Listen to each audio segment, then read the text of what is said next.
So I read that when you went in to write this album, that you actually had the mentality of, as opposed to the first two albums, that you wanted to write a pop album. Can you talk about that a little bit? You've been doing your research, I see. have. Yeah, it's absolutely true. I call this record a failed pop record because our first two records, we did it in a very old-fashioned style. We jammed, we played the songs live, we went into the studio, we recorded it that way. This record, we didn't jam one song before we recorded it. Really? Yeah, it was mostly written on our computers and at home, and then we basically did all the songs like digitally, and then we just put that session into the studio and just add our parts over top of it. So it was a totally different style for the reason that we wanted to make a pop record. We wanted 3.5-minute songs. We wanted big giant kick drums. We wanted, we learned a lot. We listened to a lot of pop music and learned from it.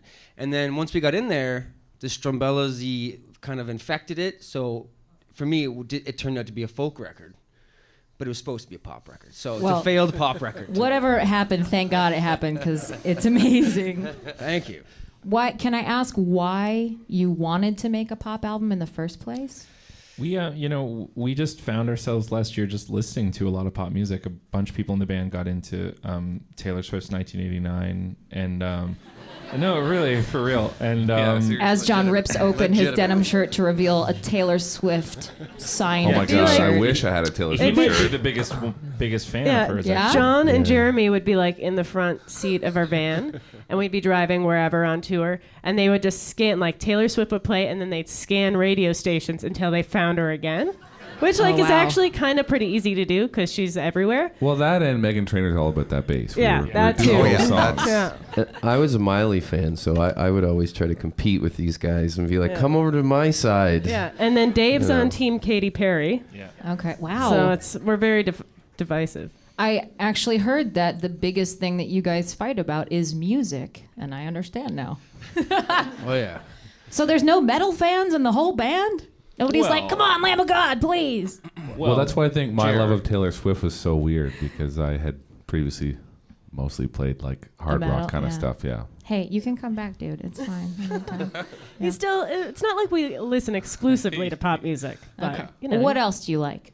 Besides 101 WKQX, obviously. We just spent the last month playing with Cold War Kids, and they're probably like the one band. Like, we were so excited to tour with them because they're the one band we all like. Yeah.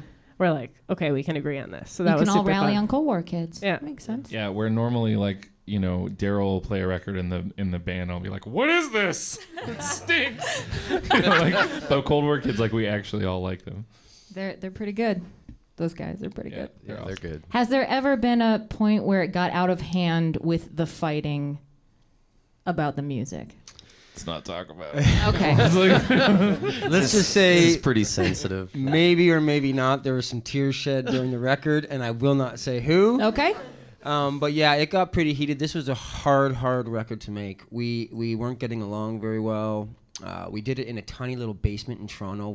Our second record, we went luxurious because we were like, oh, we're making a record in the United States. Let's go big. So we went to this big, beautiful barn with a hot tub. And then this record, we were like, well, let's just get the basement. So it was a really hard record for us to make. We fought a lot. We disagreed a lot. But, I'm okay with that. I think we've all made it through. We're better friends for it. So That is a really good point. And from, conflict comes greatness, because, this album is so great.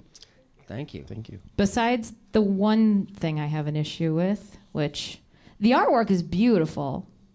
We all have this album, but why is there a clown? Why?